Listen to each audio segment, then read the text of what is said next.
আসসালামু আলাইকুম। House of science technique চ্যানেলের পক্ষ থেকে আপনাদের সকলকেই স্বাগতম। আজকে আমি রসায়নের আরেকটি গুরুত্বপূর্ণ ক্লাস নিয়ে আপনাদের সামনে হাজির হয়েছি। আজকের ক্লাসটি হচ্ছে আয়নিক বন্ধন। আজকে আমরা দেখব যে আয়নিক বন্ধন। আয়নিক বন্ধন মূলত কাকে বলে আমরা সেটা আগে জানব।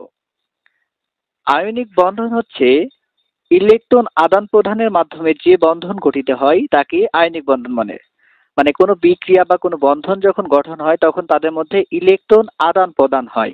আর এই ইলেকট্রন আদান প্রদানের মাধ্যমে যে বন্ধন গঠিত হয় তাকে আয়নিক বন্ধন বলে। দেখেন আমরা একটি উদাহরণ দেখলে খেয়াল করি, দেখেন কি বলছে যে সোডিয়ামের পারমাণবিক সংখ্যা হচ্ছে 11। এর ইলেকট্রন বিন্যাস করলে দেখা যায় 1s2, 2s2, 2p6, 3s1। আবারও ক্লোরিনের যদি আমরা ইলেকট্রন বিন্যাস দেখি, ক্লোরিন 17, এখানে ইলেকট্রন বিন্যাস হচ্ছে 1s2, 2s2, 2p6, 3s2, তাহলে 10, 10, 12 আর এখন 5টা 3p5, 3p5। এখন দেখেন ক্লোরিনের সর্বশেষ কক্ষপথে 7টি ইলেকট্রন এবং সোডিয়ামের সর্বশেষ কক্ষপথে 1টি ইলেকট্রন। এই সোডিয়াম 1টি ইলেকট্রন খুব সহজেই ত্যাগ করে ইলেকট্রনটি ক্লোরিন সেটা গ্রহণ করে। তাহলে দেখেন সোডিয়াম ক্লোরাইড কিভাবে গঠন হয়। এখন সোডিয়ামের শেষ কক্ষপথে যেহেতু আমাদের 1টি ইলেকট্রন আছে, এই 1টি ইলেকট্রনকে আমরা ডট দ্বারা প্রকাশ করলাম এবং ক্লোরিনের যে 7টি ইলেকট্রন আছে প্লাস ক্লোরিনের যে 7টি ইলেকট্রন আছে তাকে আমরা স্টার চিহ্ন দিয়ে প্রকাশ করি। তো যদি আমরা স্টার চিহ্ন দিয়ে প্রকাশ করি, 1টা, 2টা, 3টা, 4টা, 5টা, 6টা, 7টা।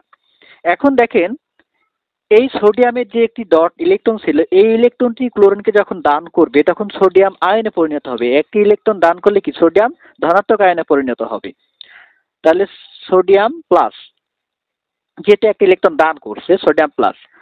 আবার ক্লোরিন যখন ওই একটি ইলেকট্রন গ্রহণ করবে তখন ক্লোরিনের কি অবস্থা হবে দেখেন। ক্লোরিন তার 7টি স্টার ইলেকট্রন ছিল, 2, 3, 4, 5, 6, আরেকটা 7টা, তার সাথে আরেকটি ডট ইলেকট্রন যখন আসবে তখন আমাদের ইলেকট্রন হয়ে যাবে 8টা। তাহলে একটি ইলেকট্রন যেহেতু ডট ইলেকট্রন গ্রহণ করলো তখন ক্লোরিনের চার্জ হয়ে যাবে ঋণাত্মক, ক্লোরিন হয়ে যাবে হচ্ছে ঋণাত্মক।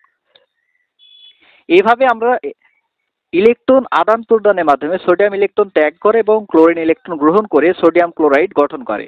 এভাবে ইলেকট্রন আদান প্রদানের মাধ্যমে সোডিয়াম ক্লোরাইড গঠিত হলো।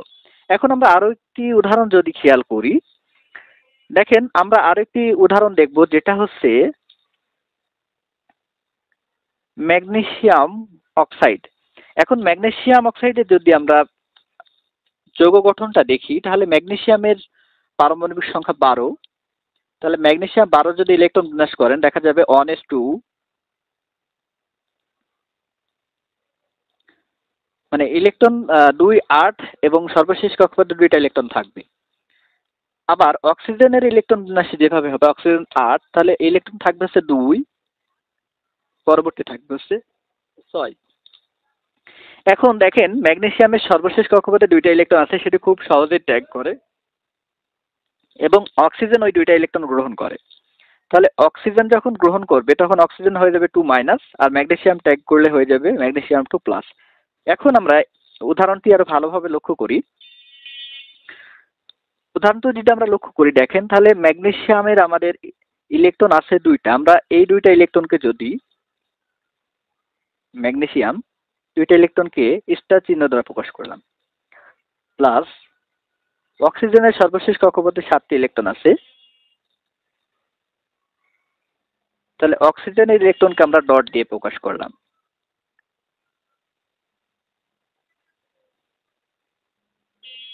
ডট দিয়ে যদি প্রকাশ করি তাহলে আমাদের এটা সংযুক্ত হলো, তাহলে আমাদের ম্যাগনেসিয়াম 2টা ইলেকট্রন ত্যাগ করে হয়ে গেল ম্যাগনেসিয়াম 2+।